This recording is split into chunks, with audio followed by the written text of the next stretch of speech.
មានអារម្មណ៍ពិតជាហត់មែនទែនដោយសារខ្ញុំមានតូចជាងគេពីព្រោះខ្ញុំក្មេងជាងគេដែរបងខ្ញុំជឿជាក់សុខភាពខ្ញុំអាចឈ្នះពីព្រោះខ្ញុំហាត់ជាយូរមកណាស់មកហើយខ្ញុំធ្វើផារ៉ាតូឡាមុខរបរសប្តាហ៍ថ្ងៃគឺសិស្សនិស្សិតរស់នៅ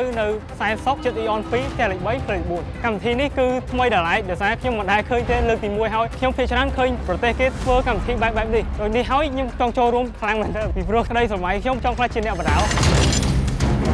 កីឡាពិតជាជួយច្រើនណាស់ដូចជាធ្វើឲ្យសុខភាពយើងតើអ្នកណានឹងខ្លាចជាម្ចាស់ជើងឯកកម្លាំងគោជុល Red Bull Power ជាមួយនឹងទឹកប្រាក់